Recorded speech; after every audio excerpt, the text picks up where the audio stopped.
당신은 지금 하루를 마치고 집으로 돌아오는 길입니다. 무거운 발걸음으로 현관문을 열면 어둡고 고요한 방이 당신을 맞이합니다. 소파에 지친 몸을 기대자 오늘 하루 겪었던 일들이 머릿속을 스쳐 지나갑니다. 동료의 배신, 상사의 부당한 대우, 끝없는 경쟁과 스트레스. 그 순간 문득 성경의 한 구절이 떠오릅니다. 원수를 사랑하라. 현실에서는 너무나 어렵게 느껴지는 이 말씀. 오늘 우리는 성경의 가르침과 현실 세계 사이에 이 깊은 간극을 어떻게 이해하고 받아들일 수 있는지 함께 생각해 보려 합니다. 안녕하세요, 여러분. 오늘도 주님의 지혜가 여러분의 하루에 빛이 되기를 소망합니다. 우리는 종종 성경의 가르침과 우리가 살아가는 현실 세계 사이에서 깊은 괴리감을 경험합니다. 이 괴리감은 때로 우리의 신앙을 흔들고 성경의 가르침이 과연 현대 사회에서 실현 가능한 것인지 의문을 품게 만듭니다. 성경은 원수를 사랑하고 축복하라고 가르치지만 우리는 일상에서 나에게 상처 준 사람을 용서하는 것조차 어렵다고 느낍니다. 성경은 내일을 염려하지 말라고 말하지만 현실에서는 미래를 위한 철저한 계획과 준비가 필수적으로 보입니다. 성경은 모든 것을 버리고 주님을 따르라고 권면하지만 현실에서 우리는 생계를 위해 일하고 가족을 부양해야 합니다. 이러한 괴리감은 사실 오늘날 많은 신앙인들이 직면하는 가장 큰 도전 중 하나입니다. 거룩한 성경의 이상과 대속적인 현실 사이에서 우리는 때로 절망감마저 느낍니다. 성경대로 살 수 있을까? 이 말씀은 현대 사회에서 과연 실현 가능한가? 왜 나는 항상 성경의 기준에 미치지 못하는가?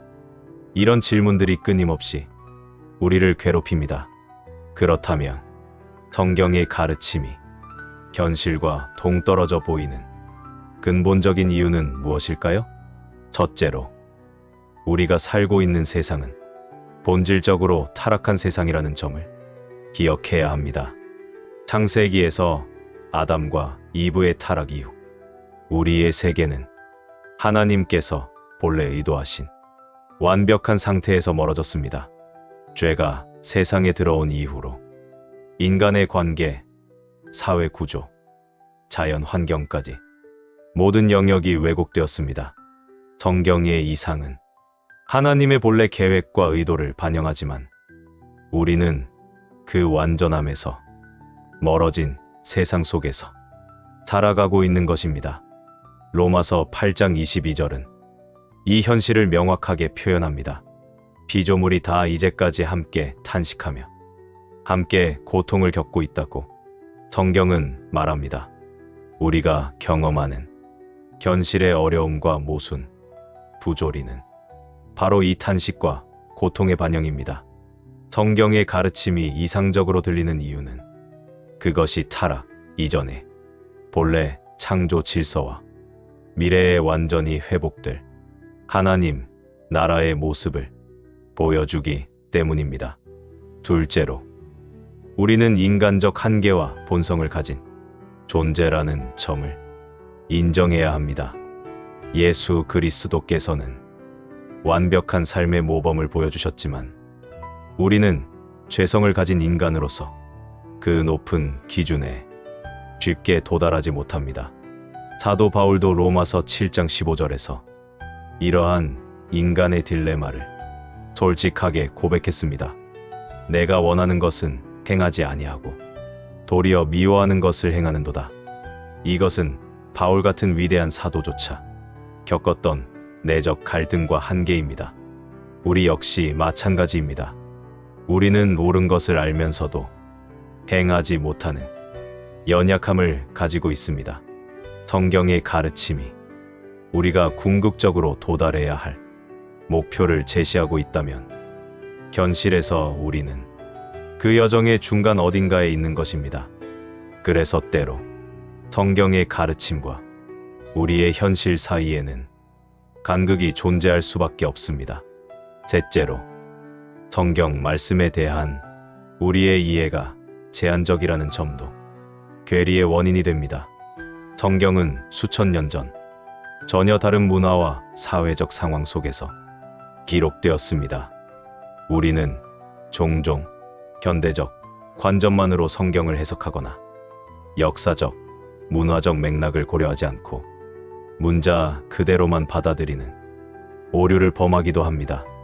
하나님의 말씀 자체는 영원하지만 그 적용은 시대와 상황에 따라 다양한 형태로 나타날 수 있습니다.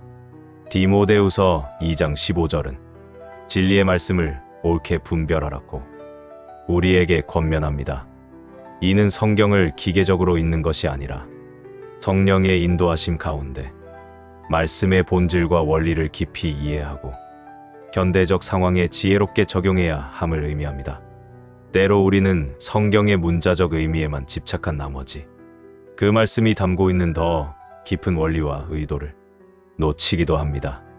이제 우리가 일상에서 경험하는 구체적인 괴리감의 예들을 살펴보겠습니다. 먼저 가장 도전적인 가르침 중 하나인 원수를 사랑하라는 말씀과 현실의 갈등입니다. 마태복음 5장 44절에서 예수님은 너희 원수를 사랑하며 너희를 박해하는 자를 위하여 기도하라고 가르치셨습니다. 이 말씀은 예수님의 산상수훈 중에서도 가장 도전적인 가르침 중 하나입니다. 그러나 직장에서 나를 모함하는 동료, 배신한 친구, 깊은 상처를 준 가족 앞에서 이 말씀을 실천하기란 정말 어렵게 느껴집니다. 어떤 이들은 이것이 현실적으로 불가능한 요구라고 생각하기도 합니다. 우리의 자연스러운 반응은 미움, 분노, 복수심인데 어떻게 그런 사람들을 사랑할 수 있을까요? 이러한 괴리를 이해하기 위해서는 예수님의 이 가르침이 무엇을 의미하는지 깊이 살펴볼 필요가 있습니다. 원수를 사랑한다는 것은 그들에게 감정적으로 애착을 갖거나 그들의 행동을 용인하라는 뜻이 아닙니다. 이는 오히려 우리가 증오와 복수의 사슬에서 벗어나 그들도 하나님의 형상대로 창조된 존재임을 인정하고 궁극적으로는 하나님의 사랑과 용서가 그들에게도 미치기를 바라는 마음을 갖는 것입니다. 흥미롭게도 현대 심리학과 의학 연구에 따르면 용서는 실제로 용서하는 사람에게 더 큰 혜택을 가져다 줍니다. 코넬 대학의 연구에 따르면 용서하지 못하고 분노를 품은 사람들은 심장 질환과 고혈압의 위험이 현저히 높았습니다. 반면 용서를 실천한 사람들은 정신적, 육체적 건강이 개선되었다고 합니다. 원수를 사랑하라는 예수님의 가르침은 사실 우리의 행복과 건강을 위한 지혜였던 것입니다.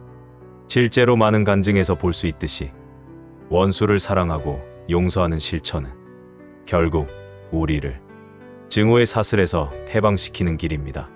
증오는 결국 우리 자신을 소모시키고 해치기 때문입니다.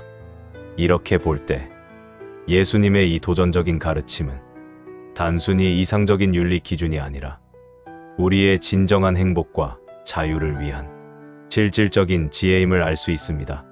두 번째로 살펴볼 괴리는 재물에 대한 성경의 가르침과 현실, 경제사회의 괴리입니다. 예수님은 너희를 위하여 보물을 땅에 쌓아 두지 말라고 말씀하셨고, 부자가 하나님의 나라에 들어가는 것보다 낙타가 바늘귀로 들어가는 것이 더 쉬우니라 고 하셨습니다. 또한 성경의 여러 곳에서 물질주의와 탐욕에 대한 경고가 등장합니다. 그러나 현실에서 우리는 생존과 안정을 위해 재정적 준비가 필요합니다. 은퇴 계획, 자녀 교육비, 주택 마련, 의료비 등은 현대 사회에서 피할 수 없는 현실입니다. 어떤 이들은 이러한 성경의 가르침이 현대 경제 시스템과 양립할 수 없다고 느끼기도 합니다. 성경대로 살면 경제적으로 실패하는 것 아닌가라는 의문이 들기도 합니다. 이 괴리를 이해하기 위해 우리는 예수님 말씀의 핵심을 살펴봐야 합니다. 예수님이 경계하신 것은 재물 자체가 아니라 재물에 대한 집착과 의존입니다. 디모데전서 6장 10절은 돈을 사랑함이 일만 악의 뿌리가 되나니라고 말하며 돈 자체가 아닌 돈에 대한 사랑이 문제임을 지적합니다. 우리는 재물을 소유하되 재물에 소유되지 않아야 합니다. 예수님 당시에도 부유한 제자들이 있었습니다. 아리마대 요셉은 부유한 사람이었으며 초대교회에도 자신의 재산을 나누는 부유한 신자들이 있었습니다. 문제는 재물 자체가 아니라 재물에 대한 우리의 태도입니다. 성경은 우리에게 재물을 신으로 섬기지 말고 하나님이 주신 자원으로 선하게 사용하라고 가르칩니다. 현실에서 이를 적용하려면 우리의 필요를 채우되 탐욕에 빠지지 않는 균형이 필요합니다. 재정적 계획을 세우되 그 계획이 하나님께 대한 신뢰를 대체하지 않도록 주의해야 합니다. 또한 우리가 가진 것을 나누는 관대함을 실천할 때 재물에 대한 집착에서 자유로워질 수 있습니다. 성경은 우리에게 검소하게 살면서도 너그럽게 나누는 삶의 방식을 제시합니다. 더 깊이 살펴보면 예수님의 이 가르침은 근본적으로 우리의 안전과 정체성의 근원이 재물이 아닌 하나님께 있어야 함을 말씀하시는 것입니다. 현대 사회에서도 많은 이들이 물질적 성공에서 자신의 가치를 찾고 재물이 모든 문제를 해결해 줄 것이라는 환상에 빠져 있습니다. 그러나 성경은 우리에게 더 견고한 기초, 즉 하나님과의 관계에서 우리의 참된 안전과 행복을 찾으라고 초대합니다. 세 번째로 살펴볼 큰 괴리는 근심하지 말라는 성경의 가르침과 불안으로 가득한 현실 사이의 간극입니다. 마태복음 6장 25절에서 예수님은 내가 너희에게 이르노니 목숨을 위하여 무엇을 먹을까? 무엇을 마실까? 몸을 위하여 무엇을 입을까? 염려하지 말라고 말씀하셨습니다. 또한 빌립보서 4장 6절은 아무것도 염려하지 말고 다만 모든 일에 기도와 간구로 너희 구할 것을 감사함으로 하나님께 아뢰라고 권면합니다. 그러나 현실에서 우리는 매일 다양한 걱정과 불안에 직면합니다. 직장 불안정, 건강 문제, 가족의 안전, 미래에 대한 불확실성, 사회적 갈등과 환경 문제 등이 우리를 끊임없이 근심하게 만듭니다. 특히 팬데믹 이후로 불안과 정신건강 문제는 전 세계적으로 더욱 심각해졌습니다. 이런 상황에서 근심하지 말라는 가르침은 때로 비현실적으로 들릴 수 있습니다. 이 괴리를 이해하기 위해서는 예수님의 말씀을 좀 더 깊이 살펴볼 필요가 있습니다. 여기서 예수님의 말씀은 계획이나 준비를 하지 말라는 것이 아닙니다. 오히려 불필요한 걱정으로 현재의 삶을 놓치지 말라는 지혜의 말씀입니다. 예수님도 십자가를 지기 전에 겟세마네 동산에서 땀이 핏방울같이 되도록 고뇌하셨습니다. 그분은 인간의 감정과 걱정을 부정하지 않으셨지만 그것이 우리의 삶을 지배하지 않게 하라고 가르치셨습니다. 현대 심리학 연구에 따르면 사람들이 걱정하는 일의 약 85%는 실제로 일어나지 않으며 나머지 15% 중에서도 우리가 통제할 수 있는 것은 극히 일부라고 합니다. 우리의 근심은 대부분 비생산적이며 오히려 우리의 정신적, 육체적 건강을 해치는 경우가 많습니다. 코넬 대학의 연구에 따르면 만성적인 걱정은 면역 체계를 약화시키고 심장 질환, 소화 문제, 수면 장애 등을 초래할 수 있다고 합니다. 예수님의 근심하지 말라는 가르침은 이런 현대 심리학의 발견보다 2000년이나 앞서 있었던 것입니다. 그것은 단순한 이상적 태도가 아니라 우리의 정신적, 육체적 건강을 위한 실질적인 지혜입니다. 예수님은 근심 대신 하나님께 대한 신뢰를 제안하셨는데 이것이 바로 불안에 대한 근본적인 해결책입니다. 네 번째로 살펴볼 괴리는 고난에 대한 성경의 가르침과 현실의 괴리입니다.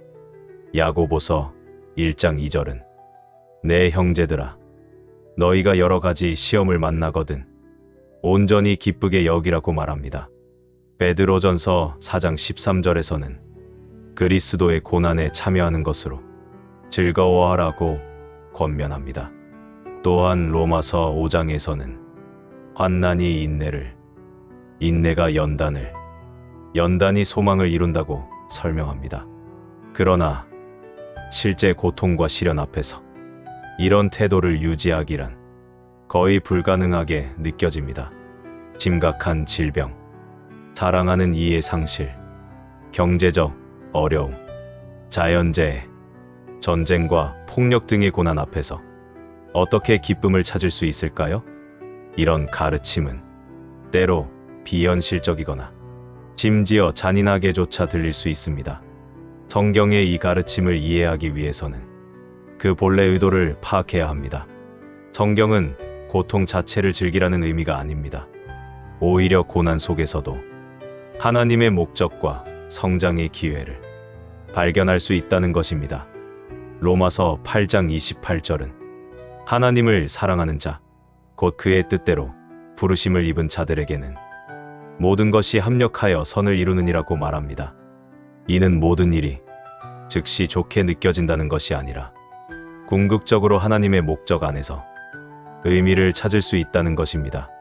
성경 인물들도 고난 앞에서 즉각적인 기쁨을 느끼지는 않았습니다. 다윗의 시편에는 고통과 의문, 심지어 하나님께 대한 원망까지 솔직하게 표현되어 있습니다. 예수님도 십자가 앞에서 내 아버지여, 만일 할 만하시거든 이 잔을 내게서 지나가게 하옵소서라고 기도하셨습니다. 성경은 우리의 고통과 의문을 부정하지 않습니다. 역사적으로 많은 위대한 신앙인들은 고난 중에 깊은 영적 성장을 경험했습니다. 존 버녀는 감옥에서 철로 역정을, 디트리 보네퍼는 나치 수용소에서 깊은 신학적 통찰을 기록했습니다. 현대의 많은 간증도 고난을 통한 변화와 성장을 보여줍니다. 이것이 고난을 바람직하게 만들지는 않지만 고난 속에서도 의미와 목적을 발견할 수 있음을 알려줍니다. 빅터 프랭클, 아우슈비츠 수용소에서 살아남은 정신과 의사는 그의 저서 죽음의 수용소에서에서 삶의 의미를 발견한 사람은 어떤 상황에서도 살아남을 수 있다고 썼습니다. 그는 고통 자체를 즐기라는 것이 아니라 그 속에서도 의미를 찾을 수 있음을 강조했습니다. 성경의 가르침도 이와 유사합니다. 고난 자체를 추구하라는 것이 아니라 피할 수 없는 고난 속에서도 의미와 성장, 하나님의 임재를 발견하라는 초대입니다. 이제 다섯 번째로 성경의 거룩함에 대한 가르침과 세속적 세상 속에서의 현실적 삶의 괴리를 살펴보겠습니다. 베드로전서 1장 16절은 내가 거룩하니 너희도 거룩할지어다 라고 말합니다. 고린도전서 6장 1920절은 우리 몸이 성령의 전임으로 하나님께 영광을 돌려야 한다고 가르칩니다. 그러나 현실에서 우리는 끊임없는 유혹과 세속적 가치관에 둘러싸여 있습니다. 특히 현대 사회에서는 미디어, 광고, 대중문화를 통해 세속적 가치관이 끊임없이 주입됩니다. 물질주의, 개인주의, 쾌락주의적 생활 방식이 당연시되는 환경에서 어떻게 거룩한 삶을 유지할 수 있을까요? 어떤 이들은 세상과 완전히 분리된 삶을 살아야 한다고 주장하기도 하지만 예수님은 요한복음 17장에서 제자들이 세상에 속하지 않은 자이면서도 세상에 있는 존재임을 말씀하셨습니다. 이 괴리를 이해하기 위해서는 성경이 말하는 거룩함의 의미를 살펴봐야 합니다. 거룩함의 히브리어 원어 카도시는 구별됨이라는 의미를 가집니다. 이는 외적인 규칙의 준수만이 아니라 하나님을 향한 마음과 가치관의 구별됨을 의미합니다. 예수님도 바리새인들의 외적 규칙 준수보다 마음의 상태를 더 중요시하셨습니다. 실제로 많은 신앙인들이 세상 속에서 살면서도 구별된 가치관과 삶의 방식으로 신앙을 지켜왔습니다. 다니엘은 바벨론 왕궁에서 높은 지위에 있으면서도 자신의 신앙 원칙을 타협하지 않았습니다. 요셉은 이집트의 총리로서 세속 사회의 중심에 있으면서도 하나님의 뜻에 따라 살았습니다. 그들은 세상과 완전히 분리된 것이 아니라 세상 속에서 구별된 삶을 살았던 것입니다. 이제 이러한 괴리들을 어떻게 극복할 수 있을지 실질적인 방법들을 살펴보겠습니다. 먼저 성경을 이해할 때 문맥과 목적을 고려해야 합니다. 성경은 단순한 규칙집이나 매뉴얼이 아닙니다. 성경은 본질적으로 하나님과 인간의 관계를 회복하고 발전시키는 것에 관한 책입니다. 성경의 가르침을 단순한 규칙이 아닌 건강한 관계를 위한 원칙으로 이해할 때 더 깊은 적용이 가능합니다. 예를 들어 원수를 사랑하라는 가르침은 단순한 윤리적 명령이 아니라 하나님의 본성을 반영하는 관계적 원칙입니다. 하나님은 우리가 아직 죄인 되었을 때에도 우리를 사랑하셨습니다. 이 가르침은 우리도 그러한 하나님의 사랑을 본받아 잘나는 초대입니다. 둘째, 점진적 성장과 과정을 인정해야 합니다. 그리스천의 삶은 완벽함의 순간적 달성이 아니라 지속적인 성장의 여정입니다. 빌립보서 1장 6절은 너희 안에서 착한 일을 시작하신 이가 그리스도 예수의 날까지 이루실 줄을 확신하노라고 말합니다. 우리가 당장 모든 성경의 이상에 도달하지 못한다 해도 그 방향으로 한 걸음씩 나아가는 것이 중요합니다. 성화는 일생에 걸친 과정입니다. 우리는 갑자기 완벽해지지 않으며 성령의 인도하심 가운데 점차 그리스도를 닮아가게 됩니다. 이것은 마치 아이가 자라나는 것과 같습니다. 처음부터 성인의 행동을 기대할 수 없듯이 영적으로도 우리는 성장 단계에 따라 다른 수준의 성숙도를 보입니다. 이런 관점에서 볼 때 성경의 이상과 현실의 괴리는 우리가 아직 성장 과정 중에 있음을 보여주는 자연스러운 현상입니다. 셋째, 은혜와 실패의 현실을 받아들여야 합니다. 우리는 실패하더라도 하나님의 사랑과 용서 안에 있습니다. 로마서 8장 1절은 그러므로 이제 그리스도 예수 안에 있는 자에게는 결코 정죄함이 없나니라고 선언합니다. 완벽하게 성경대로 살지 못하는 우리의 현실을 인정하면서도 하나님의 은혜 안에서 계속 성장할 수 있음을 기억해야 합니다. 성경의 위대한 인물들도 실패와 좌절을 경험했습니다. 아브라함은 믿음의 조상이지만 2번이나 자신의 아내를 누이라고 속였습니다. 다윗은 하나님의 마음에 합한 사람이었지만 간음과 살인을 저질렀습니다. 베드로는 예수님을 3번이나 부인했습니다. 그럼에도 하나님은 그들을 버리지 않으시고 계속해서 사용하셨습니다. 이것이 바로 은혜의 놀라운 점입니다.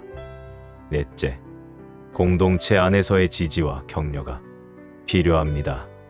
기브리서 10장 24에서 25절은 서로 돌아보아 사랑과 선행을 격려하며 모이기를 패하는 어떤 사람들의 습관과 같이 하지 말고 오직 권하여 그날이 가까움을 볼수록 더욱 그리하자고 권면합니다. 신앙의 여정은 혼자 걷는 길이 아닙니다. 우리는 서로의 경험과 지혜를 나누며 함께 성장합니다. 교회 공동체는 우리가 성경의 가르침을 현실 속에서 살아내기 위한 지지 시스템입니다. 우리는 서로에게 배우고 서로를 격려하며 때로는 서로를 책망함으로써 함께 성장합니다. 신앙의 선배들과 동료들의 경험과 통찰은 우리가 자신의 괴리감을 극복하는데 큰 도움이 됩니다. 또한 공동체 안에서 우리는 성경의 가르침을 다양한 상황과 문화적 맥락 속에서 어떻게 적용할 수 있는지에 대한 지혜를 나눌 수 있습니다. 다섯째, 기도와 묵상을 통한 내적 변화를 추구해야 합니다. 로마서 12장 2절은 너희는 이 세대를 본받지 말고 오직 마음을 새롭게 함으로 변화를 받아 하나님의 선하시고 기뻐하시고 온전하신 뜻이 무엇인지 분별하도록 하라고 말합니다. 성경의 가르침과 현실의 괴리는 외적 행동의 변화만으로는 극복되지 않습니다. 내면의 변화, 생각과 가치관의 변화가 선행되어야 합니다. 예수님은 산상수훈에서 살인하지 말라, 간음하지 말라와 같은 외적 행동뿐만 아니라 분노와 음란한 생각과 같은 내적 태도까지 다루셨습니다. 진정한 변화는 마음에서 시작됩니다. 우리가 하나님의 말씀을 묵상하고 성령의 인도하심을 구할 때 우리의 내면이 변화되고 이는 자연스럽게 행동의 변화로 이어집니다. 이제 성경과 현실의 괴리를 극복하기 위한 실제적인 적용 방법들을 구체적으로 살펴보겠습니다. 먼저, 원수를 사랑하라는 가르침을 적용하기 위해 우리는 작은 단계부터 시작할 수 있습니다. 당신에게 상처를 준 사람을 위해 기도하는 것으로 시작해 보세요. 처음에는 어색하고 진심이 아닐 수 있지만 꾸준히 실천하면 점차 마음의 변화가 찾아옵니다. 또한 그들의 입장에서 생각해보는 연습도 도움이 됩니다. 모든 사람은 자신만의 상처와 두려움, 어려움을 가지고 있습니다. 상대방의 행동 뒤에 있는 상처나 두려움을 이해하려고 노력하면 점차 연민의 마음이 생길 수 있습니다. 이것이 바로 예수님이 십자가 위에서 아버지, 저들을 용서하소서, 자기들이 하는 일을 알지 못함이니다라고 기도하신 그 마음입니다. 삶의 예를 들자면 직장에서 동료가 당신의 아이디어를 자기 것인 양 발표했다고 가정해 봅시다. 자연스러운 반응은 분노와 배신감이겠지만 그 동료를 위해 기도하기 시작할 수 있습니다. 또한 그가 왜 그런 행동을 했는지 이해하려고 노력해 볼 수 있습니다. 혹시 그도 심한 업무 스트레스를 받고 있거나 인정받고 싶은 깊은 욕구가 있을지도 모릅니다. 이런 이해가 그의 행동을 정당화하지는 않지만 당신의 마음에 평안을 가져다 줄 수 있습니다. 재물에 관한 가르침을 적용하려면 정기적인 자기 점검이 필요합니다. 내 재산이 나의 안전과 정체성의 근원이 되고 있는가? 나는 풍요로울 때나 궁핍할 때나 만족할 수 있는가? 내가 가진 것을 하나님의 영광과 이웃의 유익을 위해 사용하고 있는가? 이런 질문들을 통해 재물에 대한 우리의 태도를 점검할 수 있습니다. 또한 정기적인 나눔과 기부를 실천하면 재물에 대한 집착에서 자유로워지는 데 도움이 됩니다. 11조나 헌금뿐만 아니라 도움이 필요한 이웃을 직접 돕는 경험은 우리의 가치관을 변화시킵니다.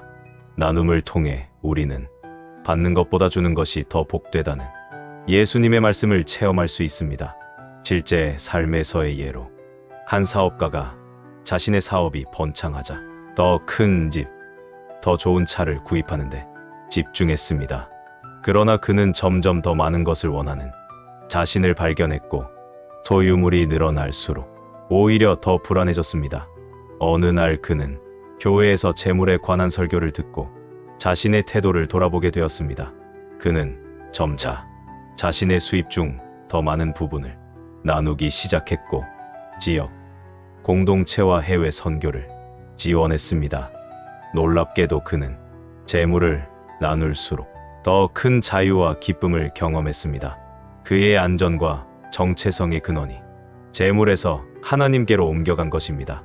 근심에 관한 가르침을 적용하려면 마음 챙김과 현재에 집중하는 훈련이 도움이 됩니다. 많은 불안은 과거의 후회나 미래에 대한 걱정에서 비롯됩니다.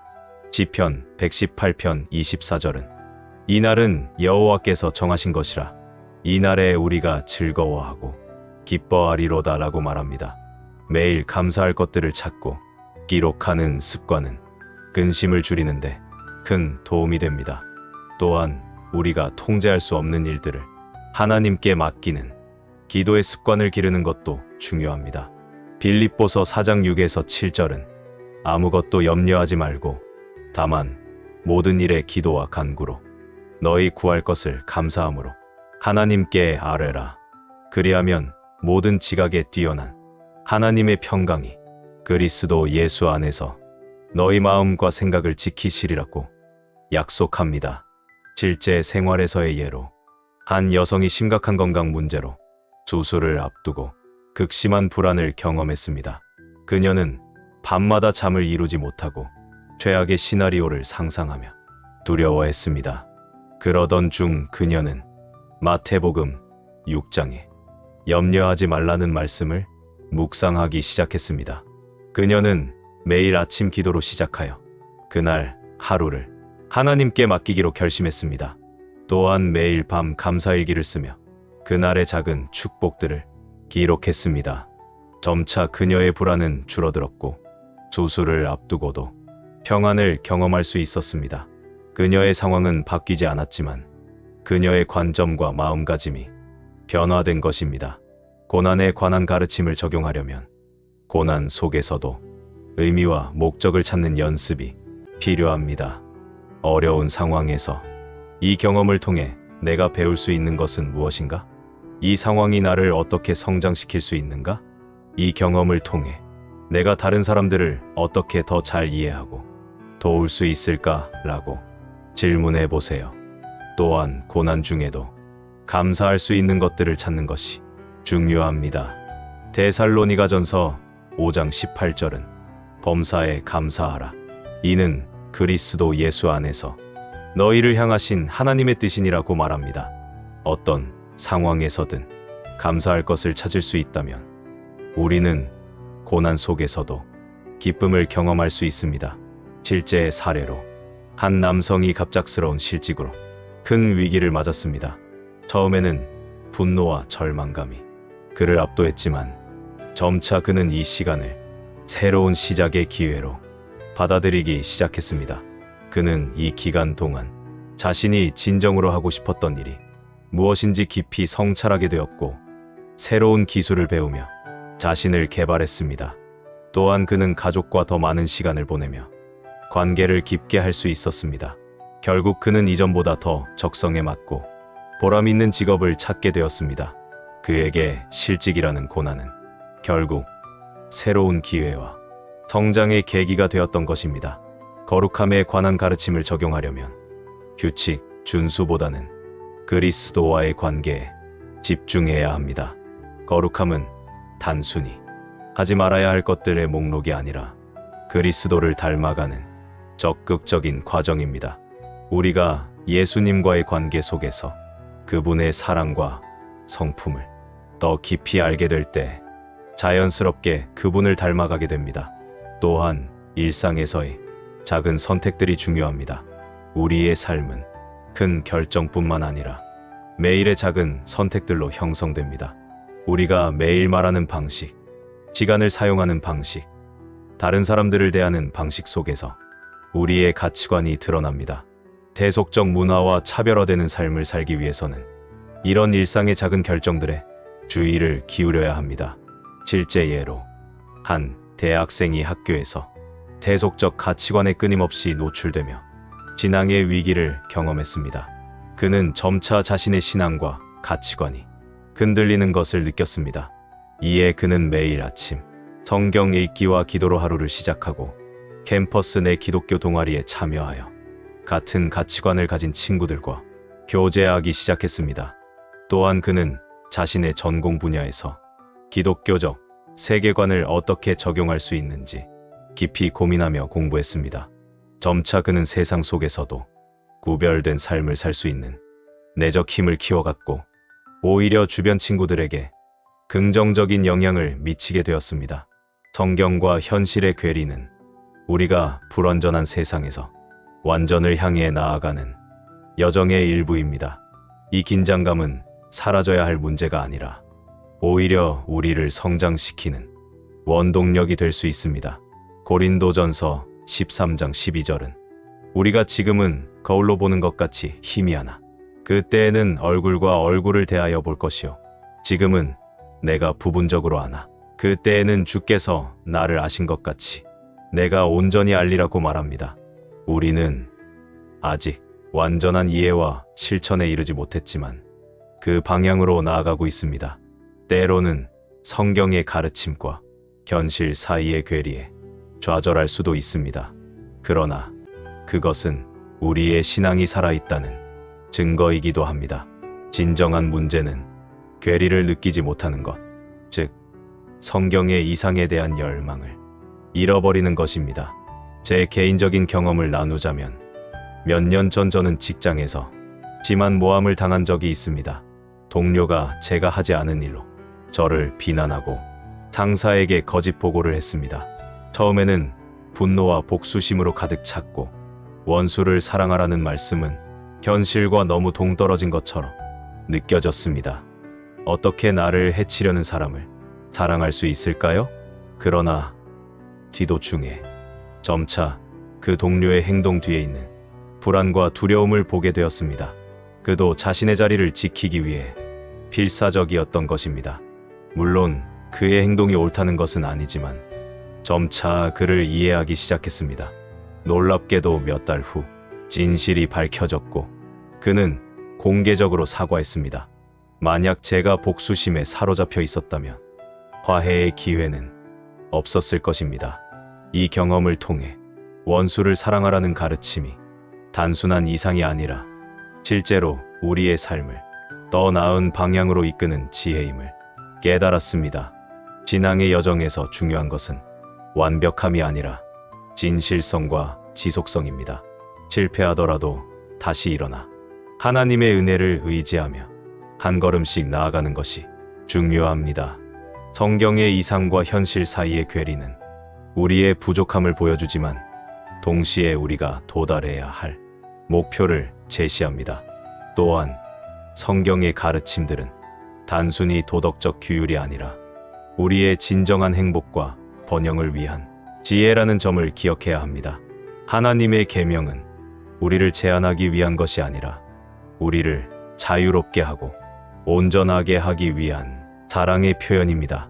시편 19편 7에서 8절은 여호와의 율법은 완전하여 영혼을 소성시키며 여호와의 증거는 확실하여 우둔한 자를 지혜롭게 하며 여호와의 교훈은 정직하여 마음을 기쁘게 하고 여호와의 계명은 순결하여 눈을 밝게 하도다라고 말합니다. 여러분, 오늘 성경과 현실의 괴리에 대해 이야기했지만 사실 이 괴리는 우리 신앙의 동력이 됩니다. 우리가 아직 도달하지 못한 이상이 있기에 계속해서 성장할 수 있는 것입니다. 롤러코스터 같은 신앙의 여정에서 때로는 좌절하고 넘어질 수 있지만 중요한 것은 다시 일어나 계속 나아가는 것입니다. 하나님은 우리의 실패를 아시면서도 여전히 우리를 사랑하시고 기다리십니다. 이 사랑과 은혜를 기억하며 오늘도 한 걸음 더 성경의 이상을 향해 나아가시길 바랍니다. 여러분의 하루가 주님의 평안으로 가득하길 기도합니다. 감사합니다.